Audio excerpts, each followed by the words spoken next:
Relate नहीं कर पाया है। नहीं तो माइंड जब रिलेट कैसे नहीं कर, जब यहाँ बताया गया था फॉर्मूला, आज आपको बताया गया था कि किस तरह से हम उसको हैंडल करेंगे, तो फिर यहाँ फॉर्मूला आपको बताया है ना। हाँ, 360 अपॉन जो थीटा है, 360 अपॉन थीटा, तो थीटा इस केस में तो 90 है ना, ये तो 90 डिग्री था, पर हमने जो दिया था वो 60 डिग्री दिया था। ओके, और मान जान से लीजिए 60 डिग्री होगा कट जाएगा। ऑप्शन थ्री ठीक जो है। दिया गया था वो जान से ही दिया गया था, है ना, कि आप लोग गलत करें। 360 अपॉन 60, तो ये हो गया 6, और चूंकि ये सम है तो -1 करेंगे, है ना। एंड आज मैंने माइक को कुछ सेटिंग किया है, तो देख रहा हूँ कि ठीक ठाक स्थिति है माइक की। सिलेबस नहीं बताएंगे सर? हाँ, सिलेबस नहीं बताएंगे? सिलेबस मैं रिकॉर्ड करके भेज दूंगा। अब सिलेबस क्योंकि मैं ही खुद ने डिसाइड किया हूँ तो आपको कैसे बता दूँ। आप लोग म्यूट हो जाइए अपनी तरफ से, ठीक है, क्योंकि आप लोग का भी आवाज़ रिकॉर्ड हो रहा है ना। तो म्यूट हो जाइए अपनी तरफ से। एक मिनट, एक मैसेज कर दे रहा हूँ।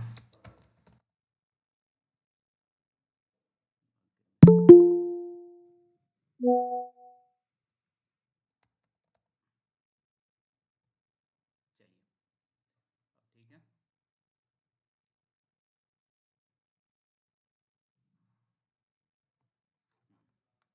ये फार्मूला आप लोग याद रखिएगा, और ज़्यादातर केस है, ज़्यादातर चांस है कि ये वैल्यू सम ही आवे, तो आपको -1 करके उत्तर देना है। जब विषम आ जाए तो वैसे ही छोड़ देना है, वही उत्तर मान लेना है ना। ओके, मैं एक मिनट देखिए, मैं बोर्ड ले लूँ। वाइट स्क्रीन दिख रहा है ना। जी सर। मैथ्स ना करके भी मैथ्स पढ़ाया जा रहा है आप लोगों को। देखिए, जब दो मिरर को हम एक साथ रखेंगे, ओके, तो हम ऐसे रख सकते हैं। ये एक 90 डिग्री का केस हुआ, ओके। एक केस ऐसा हुआ कि हमने एक बार एंगल कम कर दिया, हो सकता है ये 30 डिग्री हो जाए, है ना। एक बार मैंने मिरर को क्या किया, थोड़ा सा इस तरह से प्लेस किया, ओके, तो ये 90 था, ये 30 डिग्री है, मिनट, और ये 60 डिग्री है ना। तीन केस हो आया, ये 30 डिग्री, 60 डिग्री, 90 डिग्री, ओके। अब मान लीजिए एक ऑब्जेक्ट हम इस एरिया में कहीं भी प्लेस करेंगे। किसी की आवाज़ आ रही है, म्यूट हो जाइए। ओके, हमने एक ऑब्जेक्ट मान लीजिए ए हमने यहाँ रखा, बी हमने यहाँ रखा, और सी हमने यहाँ रखा, ओके। अब सिचुएशन ये हुआ कि मैंने आपसे पूछा कि केस बी में कितना इमेज बनेगा। जल्दी से आप लोग निकालिए, तो अभी बताऊंगा कि कैसे आ रहा है केस बी। ये मैं दिखा दे रहा हूँ स्क्रीन, ओके। केस बी में कितना इमेज बन रहा है बताइए तो।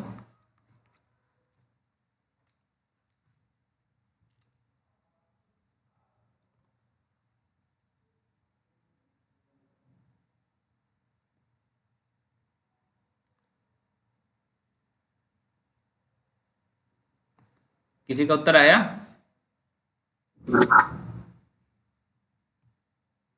किसी का उत्तर नहीं आया? कितना?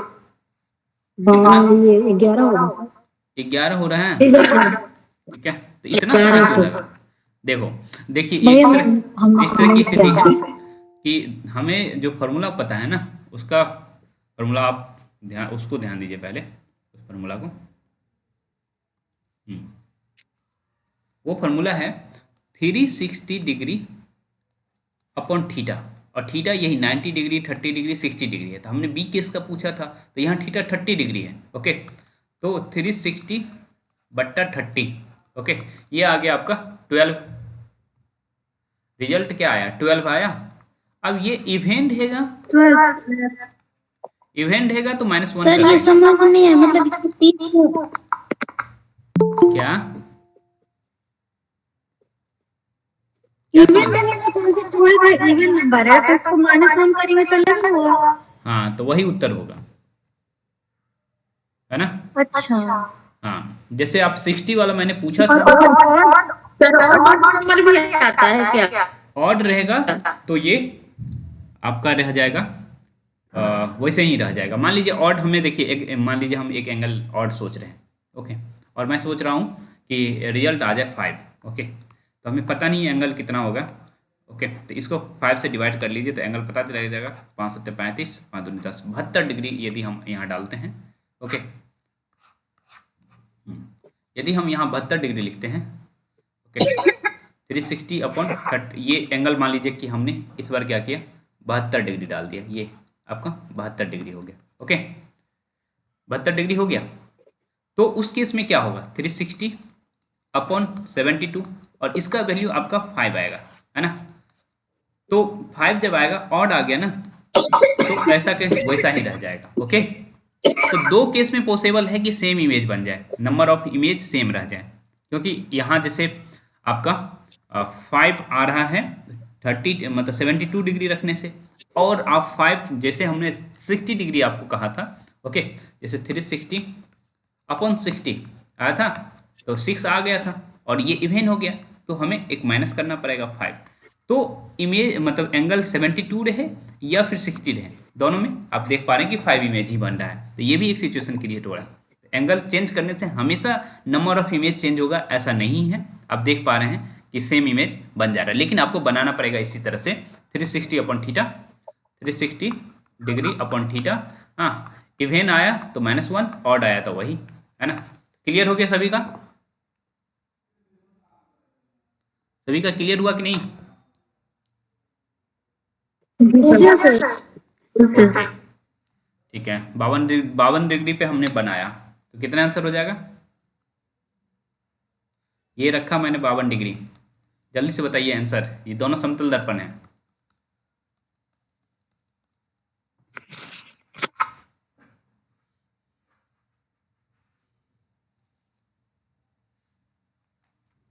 बताइए।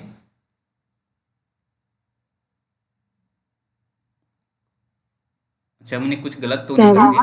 50 डिग्री कर दे रहा हूँ, 52 ठीक नहीं, 52 इसको 50 मानिए, अब ठीक लगेगा आप लोगों को। 50 कीजिए। मैं सोच रहा हूँ मैं क्या किया हूँ। ठीक है, 50 पे करिए, 50 पे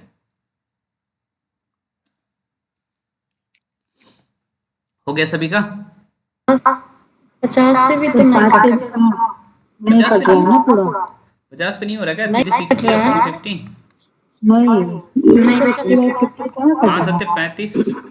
अच्छा, ओहो, सर चलिए ऐसा है। चलने दीजिए, आप 45 लोग। रख लीजिए सर, हाँ, 40, 45 चलिए 45 रख ले रख रहे हैं। लीजिए, चलिए करिए, 45 45 पे करिए, तो 45 पे कीजिए।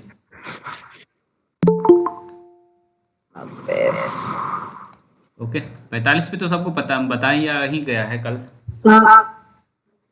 7 ना। हाँ, 7 हो जाएगा। 90 पे कितना आया था? 90 पे 4 आ रहा था ना, तो इसका 8 7 हो जाएगा, है ना।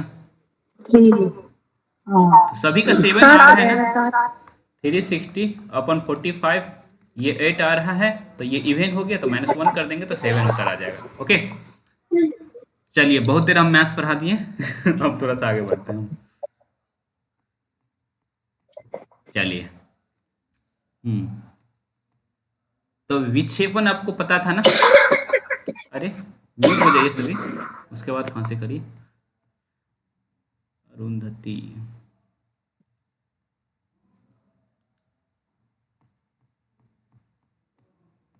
ठीक है। जंग जी जुड़ना चाह रहे हैं। ओके, चलिए हम आगे बढ़ते हैं। नेत्रों की संरचना से हमें पढ़ना है। ओके, और यहाँ से प्रश्न बनने की संभावना भी रहती है। हमारे नेत्रों की संरचना क्या है? आँख काफ़ी इंपॉर्टेंट रोल प्ले करता है हमारे लाइफ में। हम वस्तुओं को केवल तभी देख पाते हैं जब उनसे आने वाले प्रकाश हमारे नेत्रों में प्रवेश करता है। ये कल आपको बताया गया था। प्रकाश आप देख पा रहे हैं पुल्लिंग है, वैसे भी प्रकाश लड़कों के नाम होते हैं। नेत्र हमारी सबसे महत्वपूर्ण ज्ञानेंद्रियों में से एक है, इसीलिए इसकी और आँख जो है वो क्या है, अब इसकी बोल दिया गया है तो आप समझ जाएंगे आँख स्त्रीलिंग है। कार्यविधि को समझना हमारे लिए विशेष महत्व रखता है। हमारे नेत्र की आकृति लगभग गोलाकार है। नेत्र का बाहरी आवरण सफेद होता है या कठोर होता है ताकि यह नेत्र आंतरिक भागों को दुर्घटना से बचा सके। इसके पारदर्शी अग्रभाग को कॉर्निया या स्वच्छ मंडल कहते हैं। ओके, तो सबसे ऊपर क्या होता है? कॉर्निया। स्वच्छ मंडल उतना इंपॉर्टेंट नहीं। हाँ, क्वेश्चन अरे वाह, क्या बात है। तो क्वेश्चन ये है, आंख से संबंधित कौन सी बीमारी है? ट्रोकोमा। 3.0 में आया था, 3.0 में यही क्वेश्चन पूछा है, जो भी पेपर में म्यूट आया म्यूट म्यूट म्यूट सभी म्यूट हो जाइए, सभी म्यूट हो जाइए। मैं समझ गया कि क्वेश्चन आया हुआ है ना। तो आप लोग देखिए, यहीं से प्रश्न उठाया जा रहे हैं और आप लोग पढ़ के नहीं गई होंगी तो गलत हुआ होगा। तो सबसे अग्रभाग को क्या कहते हैं? कॉर्निया। हालांकि ये बहुत आसान प्रश्न था एक तरह से देखा जाए तो, है ना। कॉर्निया के पीछे हम एक गहरे रंग की पेशियों की संरचना पाते हैं जिसे परितारिका या आइरिस कहते हैं। ओके, अभी हम देखेंगे परितारिका या आइरिस। सच बताएं तो आइरिस का पहली बार मैं हिंदी में देख रहा हूँ, परितारिका। ठीक है, तो आप लोग याद रखेंगे, आइरिस ही याद रखिए, कोई दिक्कत नहीं है। इसी को हम आइरिस कहते हैं, IRIS। ओके, तो परितारिका, तो कॉर्निया के जस्ट बगल में देखिए, कॉर्निया हमारा ये है। ओके, ये कॉर्निया देखिए, ये यहाँ आपको इंडिकेट करवाया गया, तो जो पोर्शन इंडिकेट करवाया गया ये वाला पोर्शन, यही हमारा कॉर्निया है। उसके जस्ट पीछे ये वाला आपको देख पा रहा है, यहाँ आइरिस आपको दिख गया। ओके, आइरिस में एक छोटा सा द्वार होता है जिसे पुतली कहते हैं। ओके, और आइरिस देखिए, इधर से भी आइरिस है और इधर से भी आइरिस है, तो दोनों के बीच छेद है ना, छोटा सा गैप है ना, तो उसको हम लोग कहते हैं पुतली। ओके, जिसे हिंदी में, इंग्लिश में पुपिल भी कहते हैं। पुतली के साइज को परितारिका नियंत्रित करता है। यहाँ से चाहे तो प्रश्न बनाया जा सकता है कि जो पुपिल होता है, पुतली होता है, उसके साइज को कौन नियंत्रित करता है? तो परितारिका, जिसे हम आइरिस कहते हैं। आइरिस इधर भी आ सकता है। ओके, ठीक, ये आगे जाएगा तो छोटा हो जाएगा और ये यदि पीछे चला गया तो छेद जो है वो बड़ा हो सकता है। ओके, परितारिका नेत्र का वह भाग है जो इससे इसका विशिष्ट रंग, म्यूट हो जाइए, जो इससे इसका विशिष्ट रंग प्रदान करती है। मान लीजिए आपका आंख काला है ना, तो किस वजह से? आइरिस के, मतलब पुपिल के वजह से, ये परितारिका नेत्र, अच्छा, आइरिस की वजह से। ओके, आइरिस के वजह से आपके आंख का रंग पता चलता है। किसी का भूरा होता है ना, किसी का कुछ और कलर होता है, इवन किसी का नीला भी होता है ना। तो ये क्या रहता है, जो भी कलर आप देखते रहते हैं, अलग अलग कलर जो देखते हैं अलग अलग लोगों का, तो वो वास्तव में आइरिस का ही कलर है वो, है ना। तो विशिष्ट रंग किसके द्वारा प्रदान किया जाता है? आइरिस के द्वारा। ओके, जब हम कहते हैं कि किसी व्यक्ति के नेत्र हरे हैं तो वास्तव में हम परितारिका की रंग की बात कर रहे होते हैं, है ना। तो ये आपको क्लियर हो गया, परितारिका डिसाइड करता है कि नेत्र का रंग कैसा है, हरे हैं। मैंने देखा है, जब मैं शिमला गया था तो काफ़ी हरे आंखों वाली हमारी जो क्लासमेट थी, उनमें से कईयों के आंख हरे थे, कईयों के ब्राउन थे, ब्लैक तो कुछ कुछ के थे, है ना। परितारिका, खुद लगता है। अच्छा चलिए, परितारिका नेत्र में प्रवेश करने वाले प्रकाश की मात्रा को नियंत्रित करती है। ओके, तो ये पुपिल के, चूंकि पुपिल के माध्यम से ही हमारे आंख में लाइट प्रवेश करता है, तो इस वजह से परितारिका ही वैसा चीज है जो लाइट की मात्रा को, परितारिका को हम आइरिस भी कह रहे हैं, बार बार मैं कह रहा हूँ। ओके, तो यहाँ से बहुत सारी बातें आपको समझ आ रहा है ना। एक तो सबसे आउटर पार्ट आपने देखा कॉर्निया, है ना, जो सबसे आउटर पार्ट था, सबसे आउटर पार्ट अपने आँख का कॉर्निया देखा, ये हमारा आँख है मान लीजिए। ओके, तो ये हमारा कॉर्निया था, है ना, और यहाँ से एक मसल्स इधर से और एक मसल्स इधर से, है ना, तो दो मसल्स थे, तो ये हमारा कॉर्निया है। ओके, ये हमारा कॉर्निया है और ये दोनों परितारिका है। और परितारिका का दो फंक्शन हमने देखा, एक तो इन दोनों के बीच के गैप को हम लोग पुपिल कहते हैं, ये बात हो गई। दूसरी बात, क्योंकि ये छोटा बड़ा हो सकता है, ये नीचे आ सकता है, ये भी पीछे जा सकता है। ओके, तो ये छोटा बड़ा हो सकता है, इस वजह से आप देखेंगे कि एक लाइट की मात्रा जाएगी, दो लाइट की मात्रा जाएगी, या कम मात्रा अधिक मात्रा जाएगी, कौन डिसाइड कर रहा है? परितारिका, जिसे हम आइरिस कह रहे हैं। ओके, यही इंपॉर्टेंट फंक्शन है इसका। और साथ ही साथ कलर। ओके, कलर भी COLOUR होता है, लेकिन कंप्यूटर में COLOR भी लिखते हैं तो चलेगा। ओके, तो कलर कौन डिसाइड करता है? आइरिस। ओके, तो आंख की कलर, आंख की कलर, ऐसा नहीं कि भाई इमेज का कलर। ओके, तो ये बात आप ध्यान में रखेंगे। इतनी सारी बातें आप अभी तक यही सीखे हैं। और आगे बढ़ते हैं। पुतली के पीछे एक लेंस है जो केंद्र पर मोटा होता है। ओके, तो केंद्र पर मोटा होने का क्या मतलब है? किस प्रकार का लेंस मोटा होता है केंद्र पर? दो तरीके के लेंस आपने देखा है। एक लेंस इस तरह का होता है ना, और एक लेंस इस तरह का होता है ना। तो ये कन्वेक्स है और ये कनकेव है ना। ओके, उत्तल है और अवतल है, ऐसा ही है ना। ठीक है, तो हमारे आंख में ये वाला ही है, क्योंकि आप देख पा रहे हैं सेंटर ये पोर्शन है, सेंटर ये पोर्शन, और ये पोर्शन मोटा दिख रहा है आपको, और ये पोर्शन आप देख पा रहे हैं पतला है ना। ये पोर्शन पतला है, तो ये आंख पे, मतलब आपके आंख में ये लेंस लगा हुआ है जो भगवान ने आपको दिया है। ओके, तो आपको उत्तल लेंस लगा करके भेजा गया है। ओके, लेकिन ज़्यादातर लोगों के आंख में, जैसे हमारे आंख में अवतल लेंस लगा हुआ है, तो जो दूर तक नहीं देख पाते हैं, खास करके जो नए युवा साथी होते हैं, उनके आंखों में अवतल लेंस लगता है, कनकेव लेंस लगता है। ओके, लेकिन गॉड जो है वो सबको कन्वेक्स लेंस लगा के भेजा है कि भाई इसको सुरक्षित कर लो, आपको ना उत्तल लगाना पड़ेगा ना अवतल लगाना पड़ेगा। ओके, लेकिन कई साथी हैं जो इसको सुरक्षित नहीं रख पाते हैं, उनमें से मैं भी हूँ। ओके, और 9th में ही चश्मा लगा बैठा था मैं, पढ़ने के चक्कर में। खैर, ये स्थिति है, आप क्लियर हैं यहाँ? तो कौन सा लेंस है यहाँ? उत्तल लेंस है, ये क्लियर हो गया। स्मरण करिए कि कक्षा 7 लेंसों के बारे में आपने लेंसों के बारे में क्या पढ़ा है। लेंस प्रकाश को आंख के पीछे एक परत पर फोकसित करता है, मतलब एक परत पर फोकस करता है। इस परत को हम लोग रेटिना या दृष्टि पटल कहते हैं। ओके, तो ये लाइट आई इधर से, ओके, लाइट आया तो ये कहाँ फोकस होगा? इस रेटिना पे। ये पर्दा है ना, पर्दा है, क्योंकि आप देख रहे हैं कि जो भी रियल लाइट, क्योंकि ये इसकी कैपेसिटी ये है कि रियल इमेज बनाता है ना। ओके, तो ये हमारा आँख हमने कहीं बनाया था ना। ओके, तो ये हमारा रेटिना हो गया, ये पोर्शन हमारा रेटिना हो गया, ये पोर्शन हमारा रेटिना हो गया। ओके, तो रेटिना पे ही ये हमारा यहाँ लेंस लगा हुआ है, ये हमारा लेंस लगा हुआ है, तो इसका प्रकाश कहाँ इमेज बनाएगा? मान लीजिए 2 प्रकाश गया, तो इस तरह से मान लीजिए यहाँ इमेज बन रहा है, कुछ इस तरह से चीज़ें होगी, लेकिन ये इमेज क्या बनेगा? रियल बनेगा, हमेशा रियल इमेज बनेगा। ओके, और मैं इस कलर से डर रहा हूँ इसलिए मैं दूसरा कलर यूज करूँगा। ओके, ये तो हालांकि दूसरा कुछ हो गया, चलिए। ओके, तो रियल इमेज बनेगा। रियल इमेज बनने का मतलब है इन्वर्टेड इमेज बनेगा, मतलब उल्टा बनेगा। ओके, उल्टा बनेगा। रेनू जी जुड़ी हैं कि नहीं? हाँ सर। दो रेनू? नहीं सॉरी सर, उस रेनू को कह रहा है, हमको लगाना। नहीं, आपको नहीं कह रहे हैं, आप रेनू जुड़ी हैं आप? बहुआ ब्रांड, अरे उनके लिए साइंस पढ़ाया जा रहा है, वही नहीं जुड़ी हैं?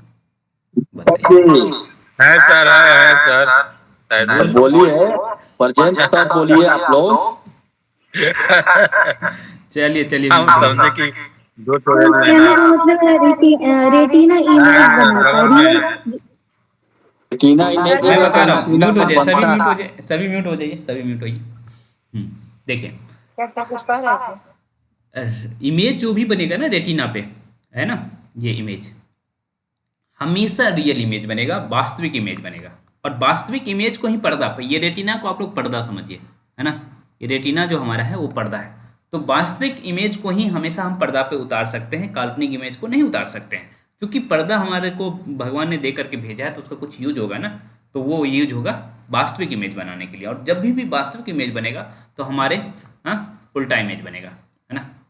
वास्तविक इमेज हमेशा उल्टा होता है, ये कल मैंने बताया था, और ये जब तक हम फिजिक्स पढ़ेंगे तब तक देखेंगे। ओके, तो मान लीजिए ये इस तरह से सर वस्तु से छोटा भी होगा ना सर? हाँ, वस्तु से छोटा भी होगा, हाँ बिल्कुल वस्तु से छोटा होगा, है ना। तो मान लीजिए ये हो गया। ओके, तो ये हमारा इमेज किस तरह से दिखेगा हमारे आँख को, ये और ये छोटा सा दिखेगा थोड़ा, है ना, तो उल्टा हो जाएगा।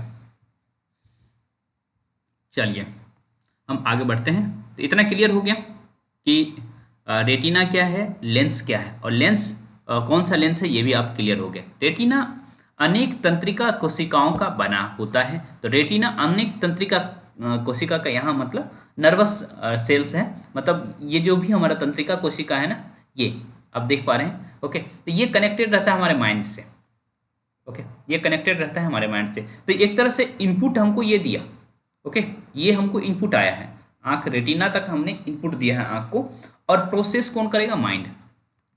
ओके, तो यही ये काम करता है जो हमारा तंत्रिका कोशिकाएं हैं जो कि कनेक्टेड है माइंड से। ओके, तंत्रिका कोशिकाओं द्वारा अनुभव की गई संवेदनाओं को दृक् तंत्रिकाओं द्वारा मस्तिष्क तक पहुंचा दिया जाता है। दृक् से संबंधित वही जो भी चीज़ें आँख से संबंधित है। ओके, तो तंत्रिका कोशिकाएं दो प्रकार की होती हैं, शंकु और शलाकाएं।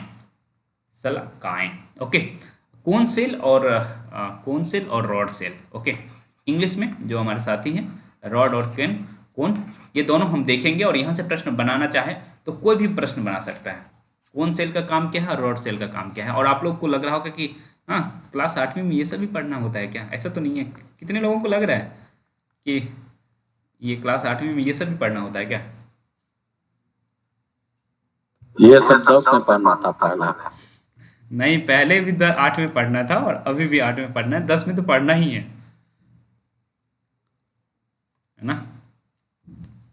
तो तंत्रिका कोशिकाएं दो प्रकार की होती हैं, ये तो आपको क्लियर हो गया। एक होता है कोन सेल और एक होता है शलाकाएं। ओके, तो एक रॉड सेल, इसको शलाकाएं को रॉड सेल कहते हैं, और इसको बोल सकते हैं। हाँ, ओके, और दूसरा होता है कोन सेल। ओके, शंकु मतलब कोन, आप समझ पा रहे हैं, है ना। रॉड सेल और कोन सेल, और दोनों का फंक्शन अलग अलग है। जो तीव्र प्रकाश के लिए सुग्राही होते हैं, ओके, शंकु, तथा शलाकाएं जो रॉड सेल है जो मंद प्रकाश के लिए सुग्राही होती है। इसके अतिरिक्त शंकु वर्णों की सूचनाएं भी भेजते हैं कोन सेल से, मतलब वर्ण मतलब कलर। ओके, दृक् तंत्रिकाओं तथा रेटिना की संधि पर कोई तंत्रिका कोशिका नहीं होती है। ओके, दृक् तंत्रिकाओं तथा रेटिना की संधि पर कोई तंत्रिका कोशिका नहीं होती है। इस बिंदु को अंध बिंदु कहते हैं। ओके, तो यहाँ जो दृक् तंत्रिकाएं हैं और रेटिना की संधि पर जो रेटिना है, यहाँ कुछ इस तरह का सिचुएशन रहता है कि यहाँ कोई कोशिका है ही नहीं, कोई तंत्रिका कोशिका नहीं है।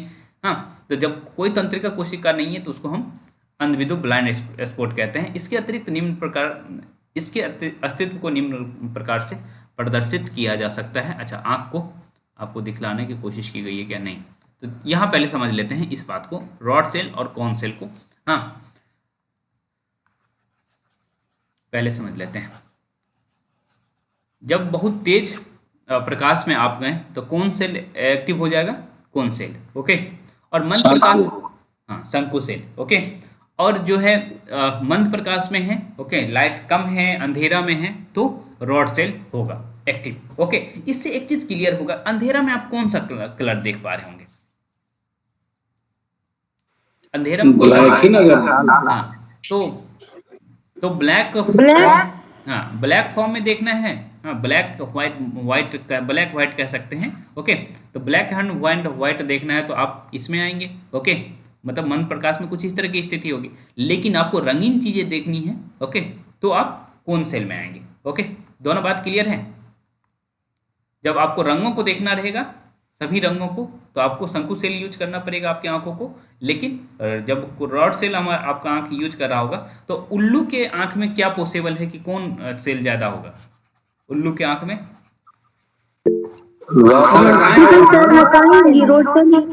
है ना, रॉड सेल।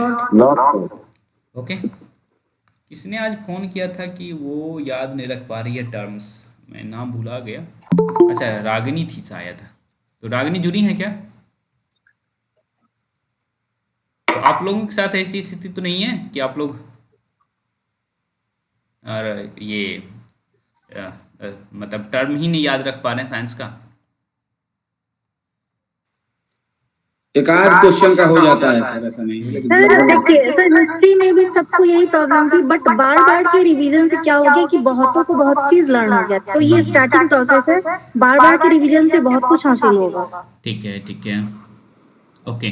जब पी वाई क्यू सब करेंगे ना तब फिर ठीक हो जाएगा, धीरे धीरे साइंस भी ठीक हो जाएगा हम लोगों का। क्या बात है। तो अभी चलिए, पूरा नहीं पकड़ में आता रहता है। चलिए ठीक है। थोड़ा सा हम देख लेते हैं। किसी कागज की सीट पर एक गोल चिन्ह बनाए तथा क्रॉस कीजिए, दाईं ओर होनी चाहिए, दोनों चिन्ह के 6 सेंटीमीटर दूरी उन कागज के पकड़ रहे हैं, क्रॉस देखिए, ओके। चलिए इसको, इस पोर्शन को हम देखेंगे। किसी कागज की सीट पर एक गोल चिन्ह बना दीजिए, ये गोल चिन्ह बना दिया गया, तथा एक क्रॉस चिन्ह भी बनाइए। चिन्ह क्रॉस के दाईं ओर होना चाहिए। क्या है, जो है चिन्ह है कौन सा, गोल चिन्ह जो है क्रॉस के दाईं ओर होना चाहिए। तो क्रॉस ये है, इसके दाईं ओर आप देख पा रहे हैं कि गोल चिन्ह बना दिया गया है, ओके। और दूरी है, इन दोनों के बीच की दूरी 6 से 8 सेंटीमीटर है, ओके। कुछ न कुछ समझा रहा है, उसको हम समझ लेते हैं। कागज की सीट को नेत्र से भुजा की दूसरी ओर पकड़े रहिए, ओके। कागज की सीट को नेत्र से भुजा की दूसरी ओर पकड़े रहिए, ओके, ठीक है। आगे देखते हैं।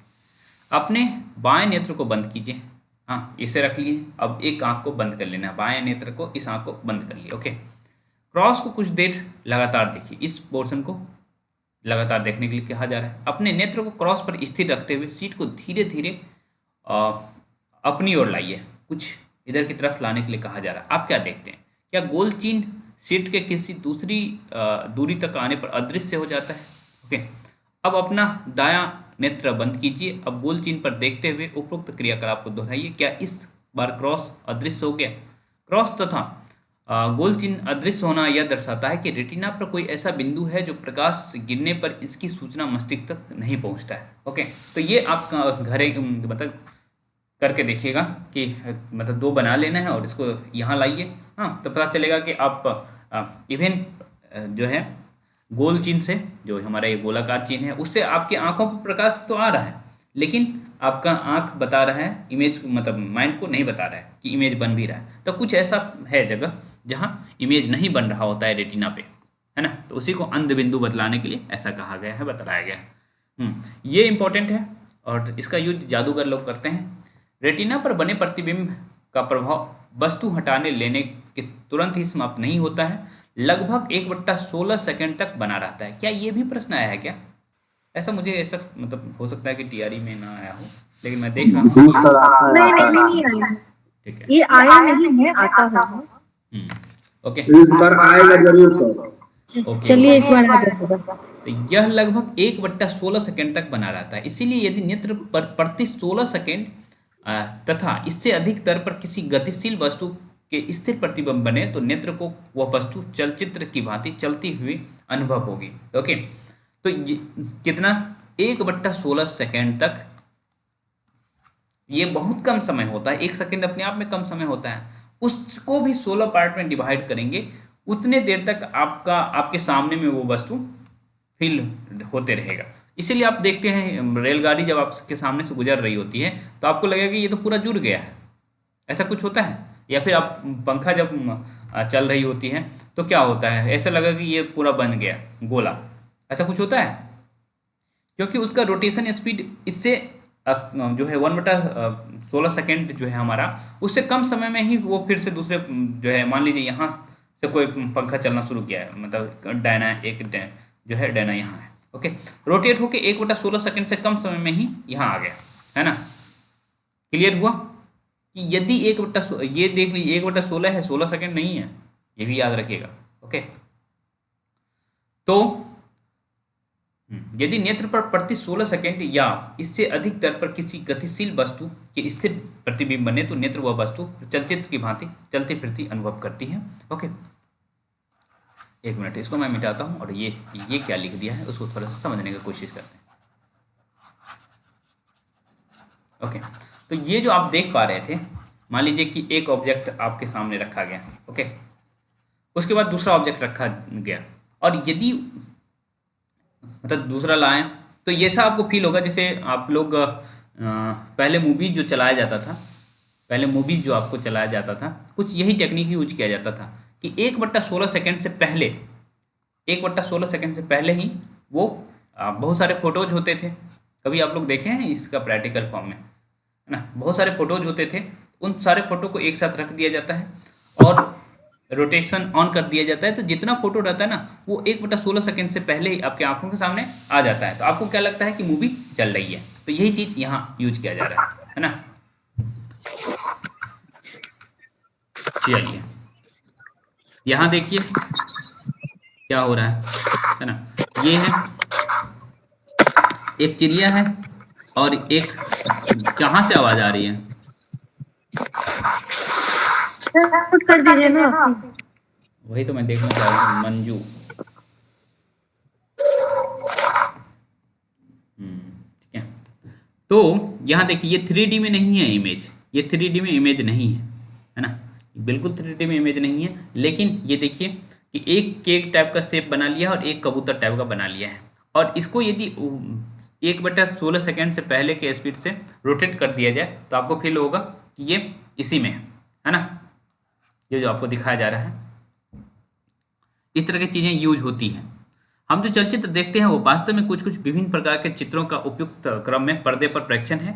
उन्हें नेत्र के सामने 24 प्रतिबिंब प्रति सेकंड, 24 प्रतिबिंब प्रति सेकंड, तो 16 प्रति सेकंड की दर से अधिक। तो यहाँ देखिए कि 1 सेकंड में आपको 24 प्रतिबिंब दिखा दिया जा रहा है ना? ये देखिए सामान्यतः 24 प्रतिबिंब आपको दिखाया जा रहा है। तो आपको यदि 1 सेकंड में 16 भी दिखाया जाएगा तो भी आप चलते हुए देखेंगे, है ना? गतिशील देख पाएंगे। ओके, और ये उससे भी अधिक स्पीड से आपको दिखा रहा है, तो इसका मतलब आपके आंख को बिल्कुल पता ही नहीं चलेगा कि ये क्या हो रहा है ना? क्लियर हो गया ये पोर्शन सभी को? तो ये 24 प्रति सेकंड सामान्यतः है, लेकिन चूंकि अब हम इस टेक्निक का यूज लगभग नहीं ही करते हैं, क्योंकि वीडियो कैमरा आ गया है, सब कुछ आ गया है, तो इस टेक्निक का यूज नहीं हो रहा है। और जैसे हमारा वीडियो आप देख पा रहे हैं, तो हमारा कैमरा क्या कर रहा है, या आप लोग का वीडियो हम देख पा रहे हैं, तो आपका कैमरा क्या कर रहा है?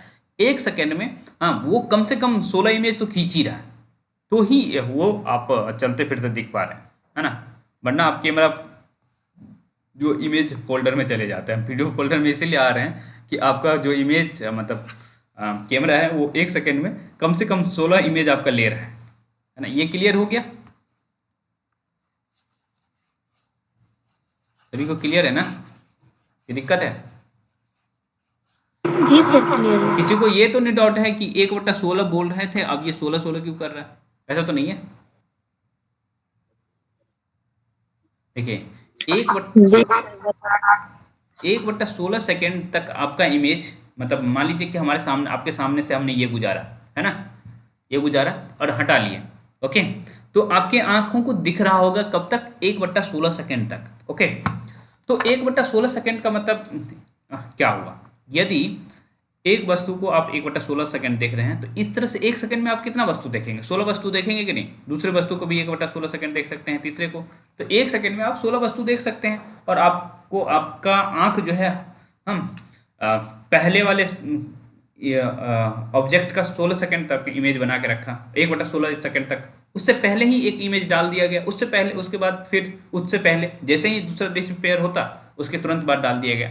तो आप 1 सेकंड में 16 इमेज यदि देख रहे हैं तो आपको गतिशील होते हुए दिखेगा, ओके? तो आपका आंख 1/16 सेकंड तक किसी चीज़ का इमेज बना के रख सकता है, आप उसे देखते रह सकते हैं, ओके? चलिए, नेत्र की बाहरी वस्तुओं में प्रवेश से सुरक्षा देने के लिए प्रकृति ने पलकें प्रदान की है। पलक बंद होकर अनावश्यक प्रकाश को भी नेत्रों में प्रवेश करने से रोक देती है, ओके? नेत्र एक ऐसा अद्भुत यंत्र है कि सामान्य नेत्र दूर स्थित वस्तुओं के साथ साथ निकट की वस्तुओं को भी स्पष्टता से देख सकता है, ओके? वह न्यूनतम दूरी जिस पर नेत्र को स्पष्टता से देखा जा सकता है आयु के साथ परिवर्तित होती रहती है। सामान्य नेत्र द्वारा पढ़ने के लिए सर्वाधिक सुविधाजनक दूरी 25 सेंटीमीटर है। क्या ये प्रश्न आया था? हमें क्यों याद आ रहा है कि आपको? आया हुआ क्वेश्चन है सर, आया हुआ क्वेश्चन नहीं तो है। न्यूनतम दूरी कितना होना चाहिए? Okay, 25 centimetre. 25 सेंटीमीटर, ये आप याद रखेंगे, है ना?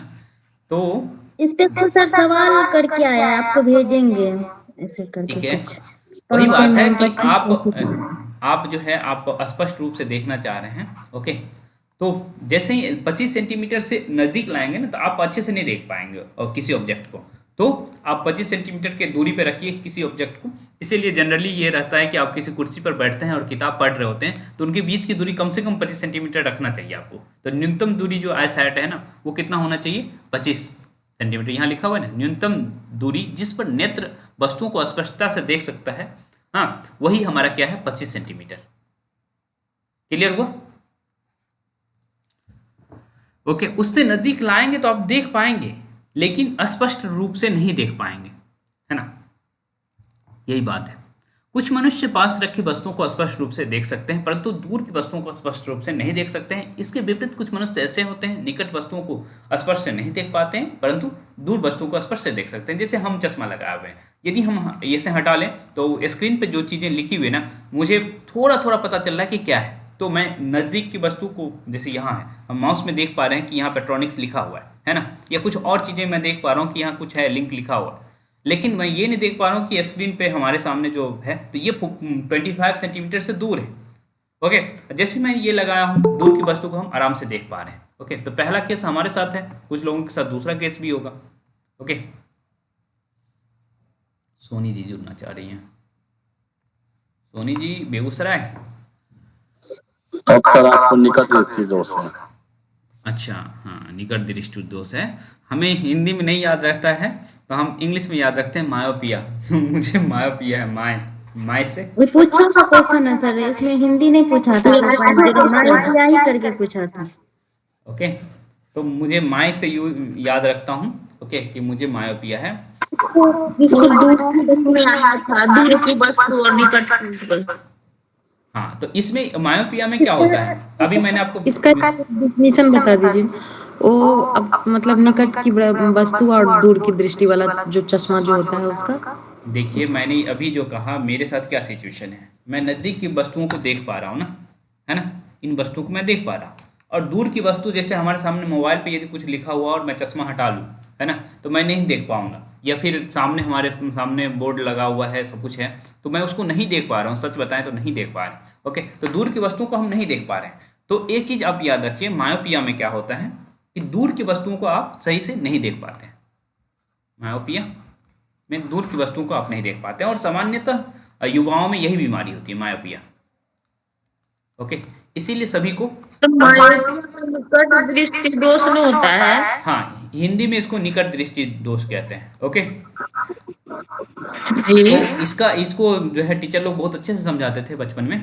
ओके, थोड़ा सा हम आते हैं इस पर। निकट दृष्टि दोष का क्या मतलब होता है, निकट दृष्टि दोष, हालांकि क्लास 10th में आप अच्छे से पढ़ेंगे। ओके, यहाँ निकट में आपकी दृष्टि है, दोष कहाँ का है, दूर का। ओके, तो इसी को हम मायोपिया कहते हैं। ओके, और कौन सा लेंस यूज किया जाता है, कनकेव। ओके, जिसको हम हिंदी में अब तक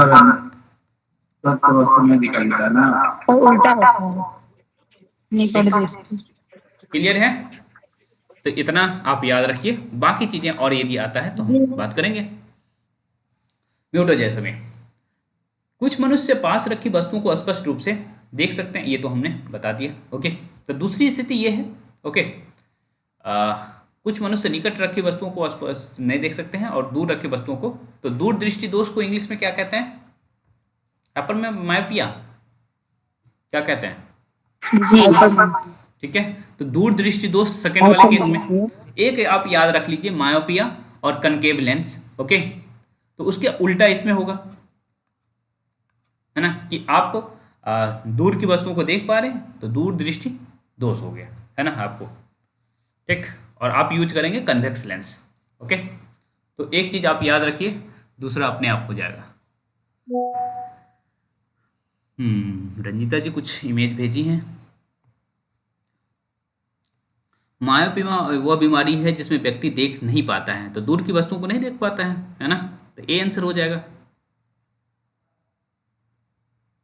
पास की वस्तुओं को स्पष्ट रूप से, पास की तथा दूर की वस्तुओं को स्पष्ट रूप से नहीं, पास की वस्तु को स्पष्ट रूप से, तो ऑब्वियसली आंसर ए हो जाएगा ना, तो सही की थी। अच्छा ये मुझे समझ नहीं आता है, रंजिता जी के पास तुरंत क्वेश्चन तैयार रहता है ये बिल्कुल प्रिंट करवा के रखी है या फिर कैसे? चलिए, कभी कभी विशेष रूप से वृद्धावस्था में नेत्र दृष्टि धुंधली हो जाती है। यह नेत्र लेंस के धुंधला हो जाने के कारण होता है। ऐसा होने पर कहा जाता है कि नेत्र में मोतियाबिंद हो जाता है। ओके, तो ये जब हमारा हाँ नेत्र लेंस ही धुंधला हो जाए। ओके, मतलब नेत्र लेंस धुंधला होने का क्या मतलब है कि हमारे पास जैसे हमारा चश्मा है इसमें धूल पड़ गया है। ओके, ये भी तो एक लेंस है, तो जो हमारे आंखों में अच्छा मैं किसी से पूछ लेता हूँ। ओके, चलिए अंजू जी, हमारे आंखों में ओरिजिनली कौन सा लेंस लगा हुआ है? हमारे आंखों में ओरिजिनली कौन सा लेंस है? हमारे मतलब सबके, हमारे ये हमको उत्तर नहीं देना है, अपनी ही आंखों के बारे में सोचिए, जंग जी के भी आंखों में के बारे में सोचिए, रुस्तम के भी आंखों के बारे में सोचिए, सबके आंखों के बारे में सोचिए। ओरिजिनली भगवान ने आपको कौन सा लेंस लगा के भेजा है, मैं ये पूछ रहा हूँ। उत्तर लेंस। सभी म्यूट हो जाइए, सभी म्यूट हो जाइए। अंजू से प्रश्न पूछा गया था ना। अंजू कौन सा उत्तर हो, क्या होगा? सर हम नहीं सुन पाए थे, बाबू को सुना रहे थे, ध्यान दीजिए। अच्छा ठीक है, म्यूट हो जाइए, म्यूट हो जाइए, म्यूट हो जाइए। अरुंधति म्यूट होइए। मनु जो को करे ये भगवान, ये लोग ना उत्तर लेंस। जंग जी, उत्तर लेंस। म्यूट होइए। जंग जी, अरे दीपक जी को कॉल दीजिए, काहे रोज झगड़ा करते हैं? नहीं लोग का डिस्कशन हो रहा है अभी। म्यूट होइए आप लोग, ये लोग ना गजब करते हैं।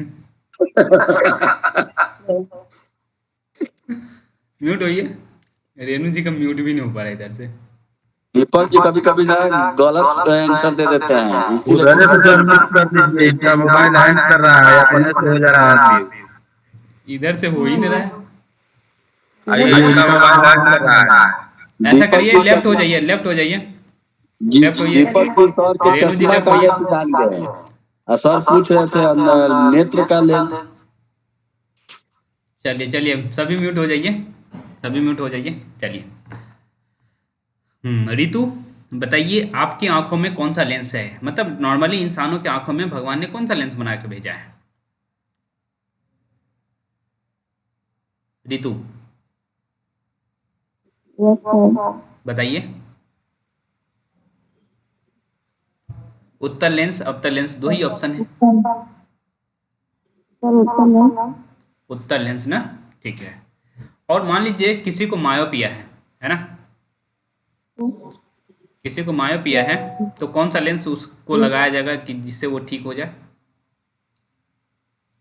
रितु अवतल लेंस ना, ठीक है। तो एक आप याद रख लीजिए, आपका काम हो जाएगा ना। तो चलिए थोड़ा सा और आगे बढ़ते हैं। रंजिता जी फिर किसी कोई फोटो भेजी है। ओके, किसी शब्दकोश में लिखे गए अक्षरों को पढ़ते समय आप निम्न में से कौन सा लेंस लेना पसंद करेंगे? ओके, तो आंसर तो होगा उत्तर लेंस लेना पसंद करेंगे, है ना, क्योंकि जूम करना होता है ना। जी सर, उत्तर लेंस। तो यहाँ दोनों अवतल दिया हो तो उसको ख़त्म कर दीजिए, ऐसे नहीं। ओके, ट्रैकोमा रोग आंखों का। देखिए कितना आसान प्रश्न आप लोगों से पूछा जा रहा है, आप लोग कितने घबराए हुए हैं। ये क्वेश्चन सर जो आप बोले हैं ना मायोपिया वाला, वो 2.0 में पूछा था, मेरे से गलती हुआ था ये। इम्पोर्टेंट इतना है सर, एक ही चैप्टर से हमको लग रहा है ये 5-6 क्वेश्चन पूछ लिया है।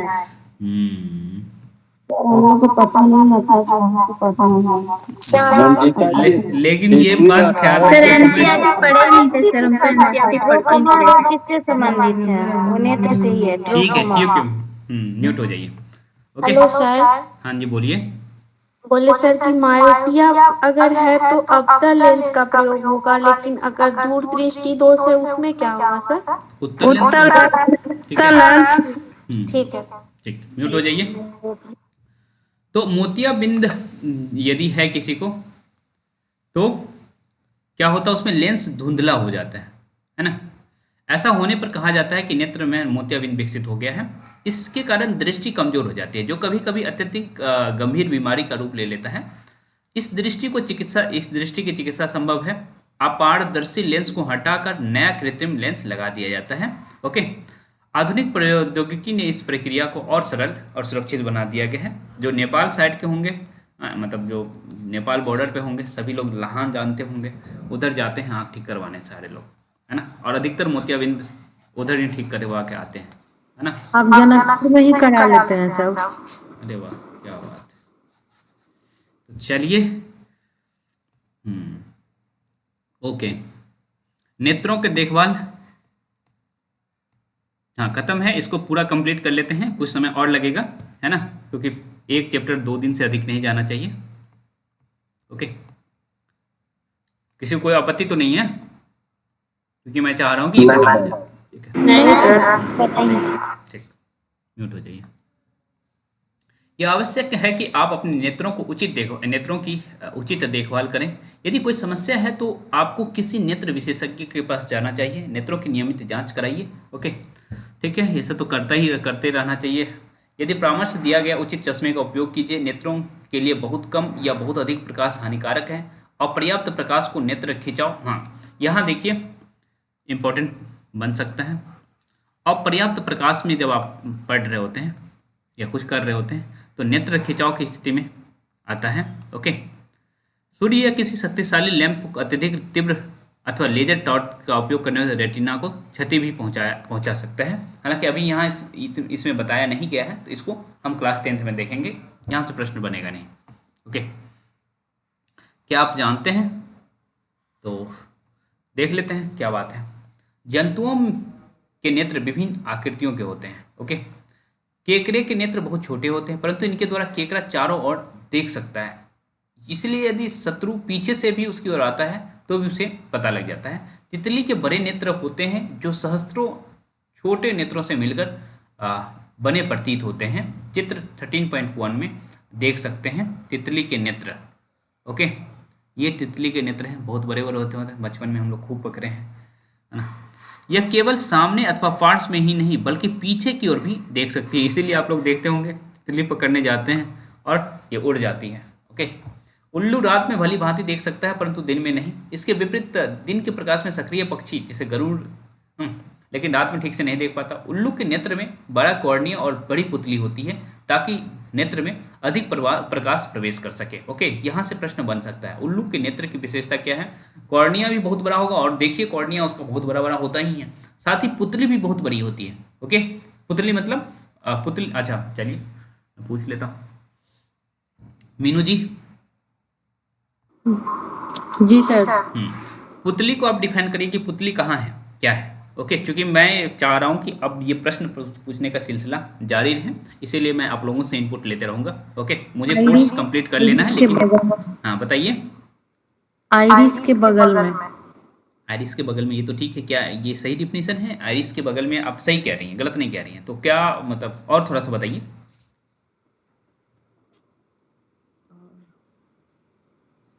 हमारे आँख में कितना आइरिस है?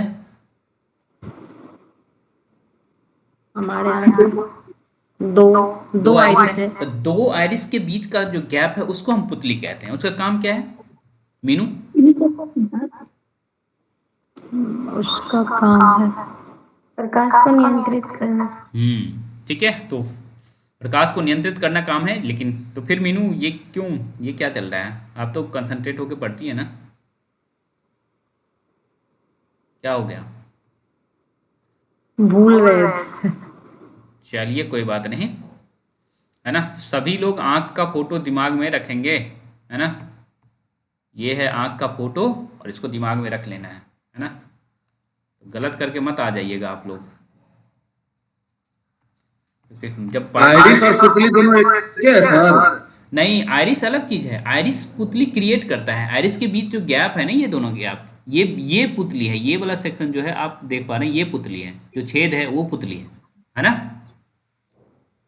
ओके, ये जो ब्लैक भाग के साथ छोटा ब्लैक भाग है, उससे बड़ा ब्लैक भाग, देखिए ये आंख का कलर डिसाइड कर रहा है पुतली, ये हमारा कॉर्निया है। ओके, और ये जो छेद है ओके, इससे होकर के लेंस में प्रकाश जाती है ना, प्रकाश जाता है। ओके, तब जाके ये रेटिना पे बनता है इमेज। ओके, तो ये पोर्शन जो छेद वाला पोर्शन आप देख पा रहे हैं ये पुतली है। ओके, और इसको तो सर हाँ बताइए। कलर को कंट्रोल कौन करेगा, पुतली करेगा कि परितारिका करेगी? देखिए कलर कंट्रोल, एक मिनट म्यूट हो जाइए।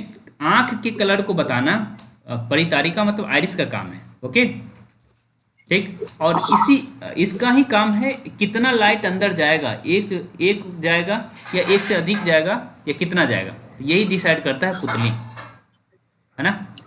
ठीक ठीक ठीक, आइरिस न सर पूरा होता है, नीला होता है, आइरिस ही न होता है पूरा। हाँ बिल्कुल नीला बिल्कुल सब। बिल्कुल, है ना। और पुतली क्या, वो तो छेद है ना, उससे हमको क्या मतलब है ना।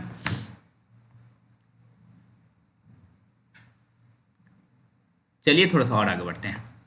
क्लियर हुआ सभी का कि नहीं हुआ? सर देखने का काम तो पुतली ही करती है ना। देखने का काम पूरा आँख करता है लेकिन रोशनी जो जाता है ना, रोशनी हमारे मतलब प्रकाश जो हमारे आंख के अंदर जाता है वो पुपिल मतलब पुतली के माध्यम से जाता है। ओके, पुतली जो छेद है उसके माध्यम से जाता है ना, ये छेद, ठीक, ये वाला छेद। क्लियर? इसी के साथ साथ इसके रेटिना की बड़ी संख्या में सल्काएं रॉड सेल होता है। वहाँ पे आँख का वो पिक्चर बना हुआ है ना, एक तो स्केच में एक रियल आँख का बना हुआ, उससे समझा दीजिए अच्छे से याद आ जाएगा। देखिए इसको मैं मिटा रहा हूँ। ठीक है, सभी लोग शांत हो जाइए और अच्छे से देख लीजिए, फिर कहेंगे कि भाई हम गलत करके आ गए। सर एक क्वेश्चन मेरा है सर, जो उसको थोड़ा कीजिए। बोले हैं सर जो मतलब नेत्र का जो लेंस चेंज होता है, मतलब कृत्रिम लेंस लगता है, तो कार्निया को ही ना चेंज करता होगा। लेंस को चेंज करता है, कॉर्निया को कैसे चेंज करेगा? तो कार्निया वही लेंस है। हाँ, कार्निया पारदर्शी होती है तो वही लेंस है सर। नहीं नहीं, कॉर्निया पारदर्शी है एक मसला है, लेंस भी हमारा पारदर्शी है, लेंस अंदर में है। जी सर, ये लेंस है ना, देखिए कॉर्निया पोर्शन ये हुआ है ना, इसके अंदर में आप देख पा रहे हैं ये लेंस है ना, इसको चेंज किया जाता है। इस पे डस्ट लग गया तो फिर समझिए कि ये चेंज होते रहता है। जैसे अभी हम आंख में लेंस जब चेंज होता है तो सर लेंस आंख के ऊपर ही लगता है, तो फिर तो कार्निया के ऊपर ही लग गया तब तो। नहीं नहीं, आंख के ऊपर कहाँ लगता है, ऑपरेशन जो होता है वो हटाया जाता है इसको, मतलब कॉर्निया उसके ऊपर वाली भाग को छील कर हटा कर लगाया जाता है ना। हाँ, फिर से उसको उस तरह से सील कर दिया जाता है, इसीलिए कुछ दिन देखते होंगे ना कि उसको ढका हुआ रखता है ना। जी जी। तो वो कृत्रिम लेंस को मतलब ये लेंस हटा करके नया लेंस लगाया गया। ओके, ठीक, क्लियर?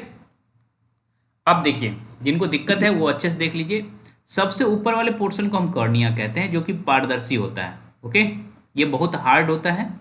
ठीक, उसके बाद जो है आप देख पा रहे होंगे एक्वस ह्यूमर, और भी ये क्लास हम जो इसमें लिक्विड जो है ना, जो भी लिक्विड है इसको हम क्लास 10th में देख लेंगे। ओके, उसको आप भूल जाइए कि इसके बीच के लिक्विड को क्या कहते हैं, एक्वस ह्यूमर करके कुछ नाम है।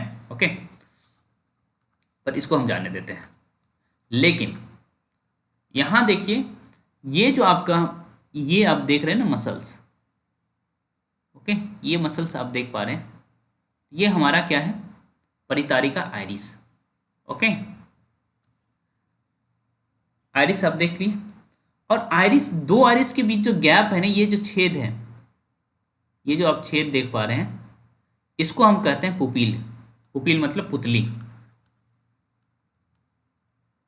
ठीक, और इसी पुतली के माध्यम से लाइट कहाँ पड़ता है, ये लेंस पर। ओके, और लेंस पर पड़ेगा प्रकाश तो ये इमेज बनाएगा रेटिना पर। इतना ही सारी बातें हैं, रेटिना पे इमेज बनता है लेंस के माध्यम से। तो लेंस तक प्रकाश कैसे पहुंच पा रहा है, पुपिल के माध्यम से, पुतली के माध्यम से पहुंच पा रहा है ना। और परितारिका पुतली के बाद आती है लेंस की बारी। हाँ, ठीक है। और लेंस भी हमारा कमाल का है, वो भी पतला और मोटा हो सकता है। ओके, तो ये हम बाद में देखेंगे, अभी चूंकि आप लोगों को बताया नहीं गया है, तो क्लास 10th में ये सारी बातें लिखी हुई हैं, तो हम जब 10th में बात कर रहे होंगे तो हम देख लेंगे। Okay, clear? सभी का क्लियर हो गया ना? फ्री में? अच्छा, चलिए एक और बात पूछ लेते हैं हम। गुड़िया जी, यस सर। हाँ, हमारे आँख पे जो इमेज बनेगा, मतलब रेटिना पे जो इमेज बनेगा, उसकी प्रकृति कैसी है? प्रकृति मतलब समझ रहे हो, नेचर, यस, बताइए। वो वास्तविक है सर। ओके, एक प्रकृति, दूसरा वास्तविक रहेगा तो वो ऑटोमेटिक है कि वो क्या होगा, उल्टा होगा, है ना? उल्टा होगा, छोटा होगा। और एक और प्रकृति है, वो बताइए, छोटा भी होगा, है ना? Yes yes. हाँ, तो आप लोग कंसंट्रेट होकर के सुनिए। और ये जो दोनों साइड का कम्युनिकेशन है, ये कहीं भी पॉसिबल नहीं है, किसी भी लाइव क्लासेज में पॉसिबल नहीं है। ओके, तो इसका फ़ायदा आप लोग उठाइए, है ना? नेम वाइज बुला लिया जाए कि भाई बताओ, ठीक है? इसीलिए मैं सोचता हूँ अच्छा है कि कम इन्वॉल्वमेंट है या कम लोग लाइव आते हैं, है ना? सर दृक् तंत्रिका का से मतलब एक बार बताइएगा, दृक् तंत्रिका का इंग्लिश। दृक् तंत्रिका का इंग्लिश, जो हमारे आँख की तंत्रिका है उसी को हम दृक् तंत्रिका कहते हैं। इंग्लिश में आप देखना चाहें तो मैं एक बार चेक कर लेता हूँ उसको डायरेक्ट इंग्लिश क्या कहते हैं।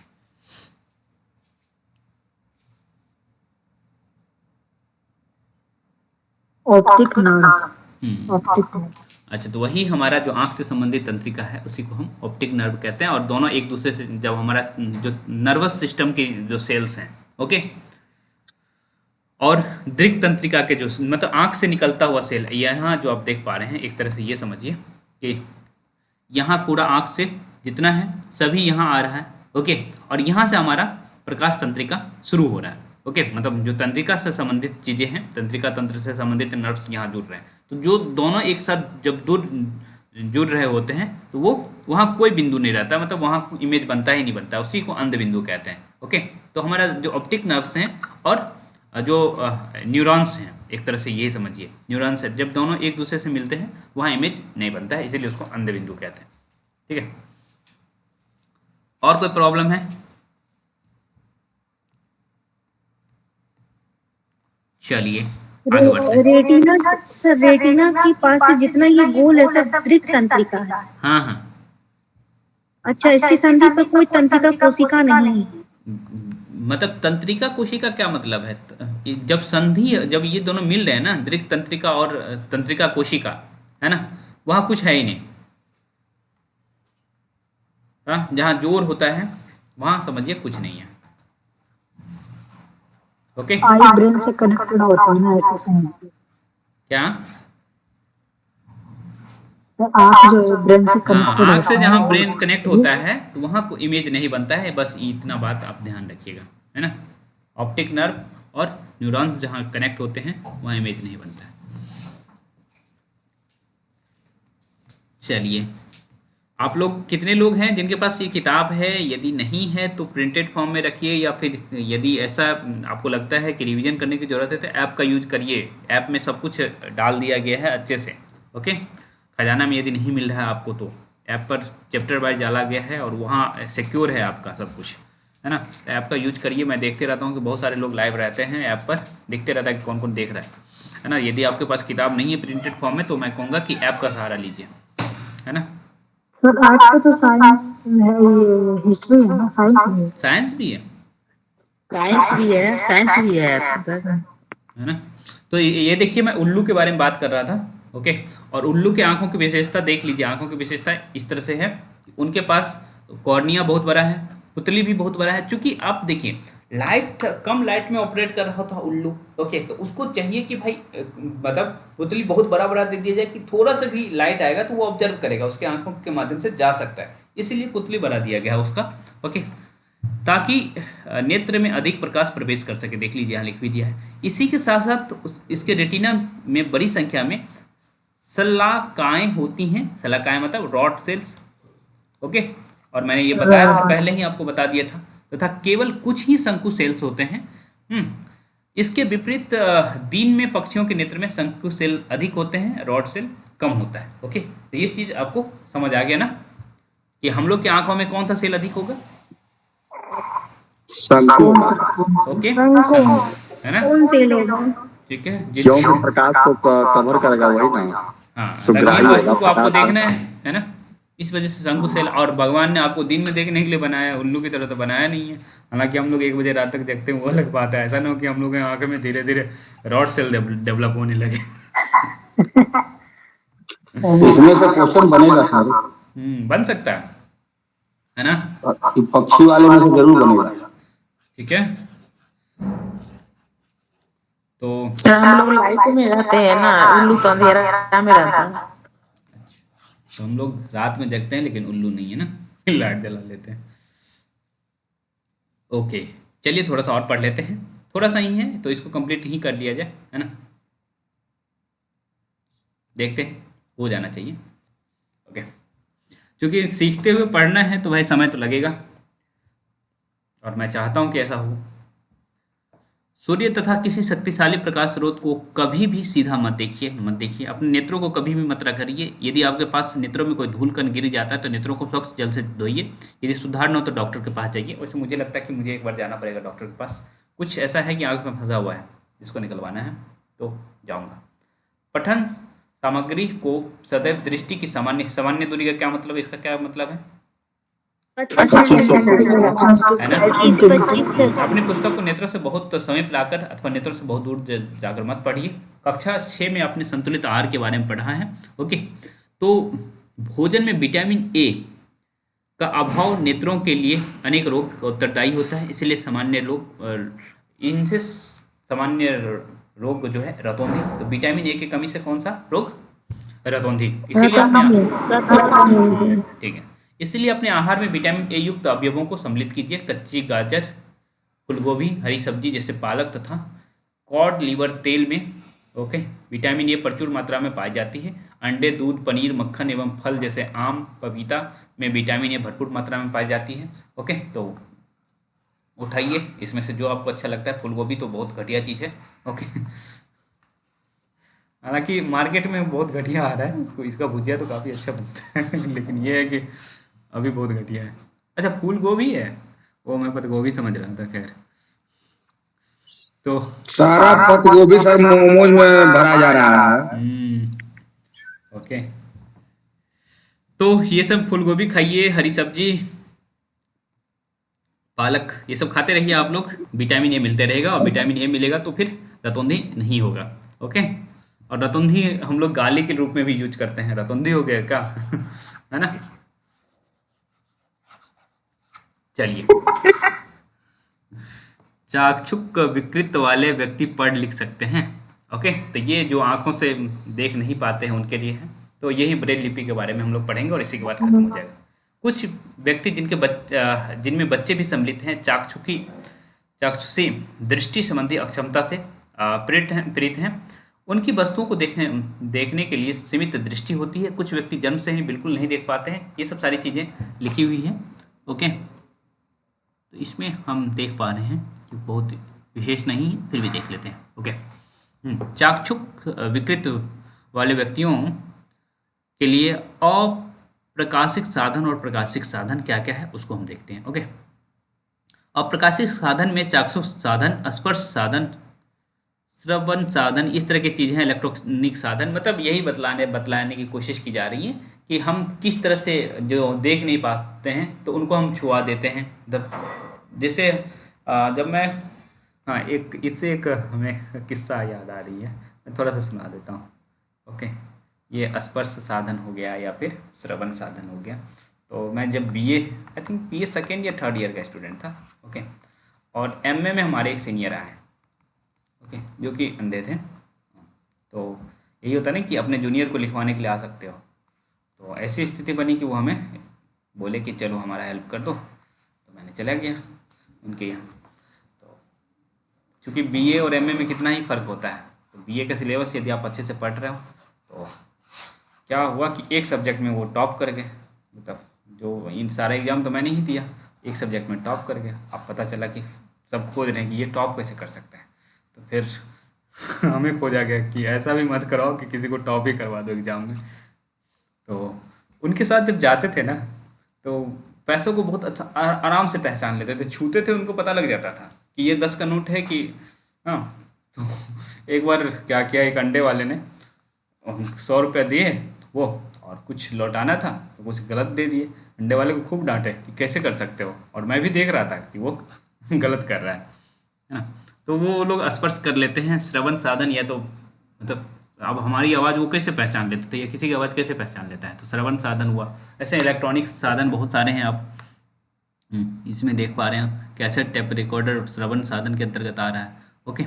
घड़ी में भी टाइम देख लेते हैं। बोलने वाले कैलकुलेटर तथा कंप्यूटर जैसे इलेक्ट्रॉनिक साधन, बोलने वाले कैलकुलेटर हो गए। जैसे मोबाइल वो लोग गजब तरीके से चलाते हैं, मोबाइल बोलने लगता है ना। हाँ, तो वो लोग मोबाइल छूते हैं तो उनका मोबाइल बजते रहता है कि इधर ये टैप करो, इधर ये टैप करो, और ऐसे ऐसे करते रहता है। हमारा एक मित्र है राहुल, हाँ, वो भी ब्लाइंड है, तो मैं देखता हूँ वो पीएचडी कर रहा है और बिल्कुल अच्छे से कर पा रहा है ना। और इतना शानदार उसकी आवाज़ है ना। कॉलेज में तो सर एक चीज पूछना चाहेंगे आपसे, बोलिए। क्या उनको पता होता है कि केवल मैं नहीं देख रहा हूँ, पूरी दुनिया देखती है? हाँ, और जो गूंगे और बहरे लोग होते हैं, अब उनके साथ तो देखिए, अधिकतर जो अंधे होते हैं नहीं, जो गूंगे होते हैं वो अपने आप नहीं, जो बहरे होते हैं वो अपने आप गूंगे हो जाते हैं, क्योंकि जो बहरे हैं वो क्या ही बोलेंगे, है ना। तो उन वही वही दोनों लोग, मतलब वो क्या लगता है कि सामने वाला बोलता है हम नहीं बोलते, इस तरह का हाँ, कुछ रहता है? रहता है, क्योंकि बगल में ही है एक स्कूल है जहाँ इस तरह के लोग रहते हैं, है ना। तो उनको ट्रेनिंग उसी तरह से दिया जाता है, वो इशारों में बात कर रहे होते हैं, कुछ इस तरह से ऐसे करके समझ लेते हैं, वो लोग साइन लैंग्वेज का यूज करते हैं। उनको उनको तंत्रिका को उस पर सर जोर नहीं पड़ता, नहीं चाहते कि हम भी बोले इस तरह से, सब कुछ तो होता होगा। अब देखिए, हम लोग वो तंत्रिका तंत्र यूज नहीं कर पाते हैं, तो उनके पास मेमोरी पावर या और तरीके की चीज़ें बहुत अच्छी होती हैं उनका, है ना। खैर, तो इस तरह की चीज़ें हैं। तो आपसे यहाँ से प्रश्न बिल्कुल नहीं बनेगा, जहाँ से प्रश्न बनेगा उनकी बात करते हैं, ब्रेल पद्धति के बारे में बात कर रहे हैं। ओके। हाँ, चाक्षुक विकृति युक्त व्यक्तियों के लिए सर्वाधिक लोकप्रिय है ब्रेल कहलाता है। ओके, तो सबसे लोकप्रिय साधन ब्रेल है। आप लोग ट्रेन व्रेन में जाते होंगे तो ये चीज़ देखते होंगे, है ना, जहाँ सीट नंबर लिखा रहता है वहाँ ये भी लिखा इस तरह से भी बना रहता है, कुछ इस तरह से, है ना। इस पैटर्न, ये पैटर्न आपसे पूछा जा सकता है, तो कैट लिखा हुआ ये नहीं पूछा जाएगा, इसका जो नियम है वो पूछा जाएगा, है ना। तो देख लेते हैं। ये सर पूछा गया था ब्रेल लिपि में कितने डॉट होते हैं? अच्छा, पूछ लिया गया था। 6 डॉट होते हैं। गुड। लिबरेल जो स्वयं एक चाक्षुक विकृत व्यक्ति थे, ने चाक्षुक विकृत युक्त व्यक्तियों के लिए एक पद्धति डेवलप किया। कब? 1821। ओके, तो 1821 में। अभी देखते हैं वर्तमान पद्धति 1932 में अपनाई गई। सामान्य भाषाओं में गणित वैज्ञानिक विचारों के लिए ब्रेल कोड है। ब्रेल पद्धति का उपयोग करके अनेक भारतीय भाषाएं पढ़ी जा सकती है और बहुत लोग यूज करते हैं। हाँ, समर्थ है हम लोग के साथ, वो यूज करता है ब्रेल पद्धति। ब्रेल पद्धति में 63 बिंदुंकित पैटर्न अथवा छाप हैं। ओके, टोटल कितने हैं? 63। जैसे आपके पास 52 लेटर है ना, वैसे उनके पास 63 है। प्रत्येक छाप एक अक्षर और अक्षरों के समुच्चय, सामान्य शब्द अथवा व्याकरणिक चिन्ह को प्रदर्शित करता है। ओके, तो ये आप 63 चिन्ह है एक तरह से उनके पास, या 63 छाप है। ओके, या 63 पैटर्न है। ओके, और कमाल बात यह है कि 63 पैटर्न तो है, बिंदुओं में ऊर्ध्वाधर पंक्तियों के 2 कक्षों में व्यवस्थित किया गया है। प्रत्येक में 3 बिंदु होते हैं, देख पा रहे हैं, 1 2 3, एक लाइन और 2 लाइन, वर्टिकल 2 लाइन आप देख पा रहे हैं, है ना। तो 3 इसमें रहता है, तो 2 लाइन है वर्टिकली, ऊर्ध्वाधर देख पा रहे हैं, इसमें भी 3 है, इसमें भी 3 है, इसमें भी 3, कुल मिला के 6 देख पा रहे हैं। अंग्रेजी वर्णमाला के कुछ अक्षरों तथा सामान्य शब्दों को प्रदर्शित करने के लिए बिंदुकित पैटर्न नीचे दर्शाया गया है। ओके, सी लिख रहे हैं तो देख लीजिए, तो एक छाप में कितने ये रहता है बिंदु, ये डॉट, है ना, 6 रहता है ना, 6 रहता है, तो ये आप ध्यान रखें, ठीक है। और टोटल कितना है पैटर्न? 63। ठीक है, तो प्रश्न बनाने वाले यही बनाएंगे। तो कैट, अब ये नहीं पूछा जाएगा कैट में सी कैसे लिखते हैं, ये नहीं पूछा जाएगा, है ना, या ए कैसे लिखते हैं या टी कैसे लिखते हैं, ये नहीं पूछा जाएगा आपसे।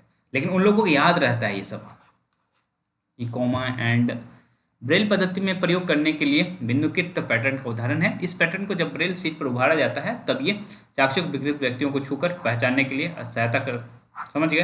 तो इसको छूते मतलब वो आंख बंद रहता है और इस तरह से छूते रहते हैं, इस तरह से छूते रहते हैं और ये बढ़ाते रहता है, और मैंने देखा है। ओके, तो इस तरह से ये चैप्टर आई थिंक, अच्छा और है क्या,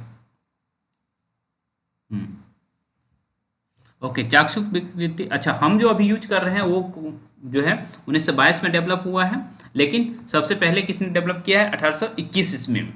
ओके, तो यही 1821 याद रखिएगा। यदि लिख दिया कि वर्तमान पद्धति कब अपनाई गई तो 1932 में, वर्तमान पद्धति 1932 में अपनाई गई है। तो ये आप देख सकते हैं। तो दो तरीके का प्रश्न बनेगा। ओके, ब्रेल पद्धति कब डेवलप हुआ 1821 में, लेकिन वर्तमान जो हम यूज करते हैं वो 1932 में। ये दो बात है। ओके, चाक्षुष विकृत युक्त व्यक्ति ब्रेल पद्धति के अक्षरों को सीखना प्रारंभ करते हैं। इसके पश्चात समथिंग जो भी है। ओके, इसको जा दें। अब ये देख लेते हैं कुछ चाक्षुष विकृत युक्त भारतीयों की महान उपलब्धियों का श्रेय है। दिवाकर नामक एक प्रतिभा संपन्न बालक ने गायक के रूप में आश्चर्यजनक प्रदर्शन किया। जन्म से रविंद्र जैन ने इलाहाबाद में अपने संगीत प्रभाकर की उपाधि प्राप्त की। उन्होंने एक गीतकार संगीतकार लाल अडवाणी जो स्वयं चाक्षुष विकृत भारत के विकलांग जाने दीजिए। ओके, अमेरिका की एक लेखिका अध्यापक हेलन ए केलर संभवतः सर्वविदित तथा प्रेरक विकृत युक्त है। 18 महीने की आयु में उन्होंने दृष्टि खो दी, लेकिन संकल्प के साहस के बाद वो विश्वविद्यालय का स्नातक। The story of my life. Okay, तो स्टोरी ऑफ माई लाइफ कौन लिख रही है? हेलन ए केलर। और यहाँ शायद चाहे तो प्रश्न बनाया जा सकता है, यूनेस्को में ब्रेल समस्याओं पर भारत का प्रतिनिधित्व कौन किया था? लाल अडवाणी, है ना, लाल कृष्ण अडवाणी नहीं, लाल अडवाणी। ओके, तो हालांकि इस पोर्शन से मुझे नहीं लग रहा है कि प्रश्न बनेगा, फिर भी यदि वो लोग अब इतना कुछ दिया है ये सब छोड़ के वो नीचे प्रश्न बनाने जाएगा तो मुझे तो नहीं लग रहा है ना।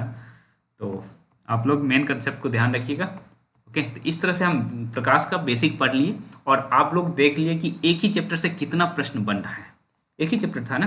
तो वो एक पूछना था सर, वो अभी जो आप पढ़ा है शंकु शलाकाएं, तो फिर वो मानव में मतलब कैसे होता है और पक्षी, उसमें हम कंफ्यूज कर रहे हैं सर। मानव में शंकुशेल अधिक होता है। जो दिन में देखने वाले लोग हैं ना, हाँ, उसमें कौन अधिक होता है? शंकुशेल, है ना। जो रात में देखने वाले हैं, ओके, रात में देखने वाले कोई भी, जैसे पुलिस वाले चोर लोग हो गया वो भी इंसान है। उल्लू, हाँ, तो उल्लू है होता है क्या? उल्लू में भी तो सर शंकु ज्यादा ही तो उसमें भी होता है और शलाकाएं कम पाए जाते। नहीं नहीं नहीं, नहीं, रात में देखने वाले को शलाकाएं रॉड सेल अधिक होगा, है ना।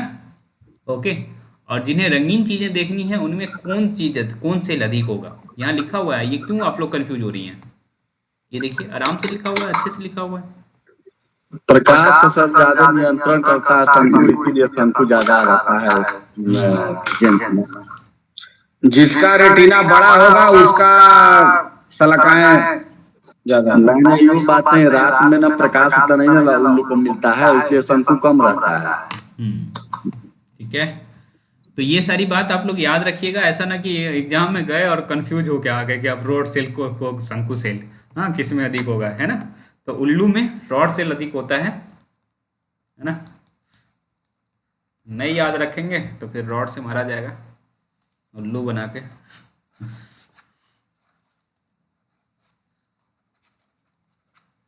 तो चलिए, अब नहीं भूलेगा, सब ट्रिक हो गया। ठीक है ना। पास करके आएंगे, इंसान बन के आएंगे तो कोन में आइसक्रीम खिलाया जाएगा। ये आइसक्रीम शेप है ना। ओके सर, रात में आइसक्रीम का नाम नहीं लेना चाहिए। क्यों? अरे तो फलूदा का ले लीजिए ना। चलिए, नाम लेने से क्या होगा? खाने से तो होता है, नाम लेने से क्या है? मन कर जाएगा खाने का। हमने क्या है, मैं तो अभी बाइक उठाऊं और पहुंच जाऊं। 24 घंटा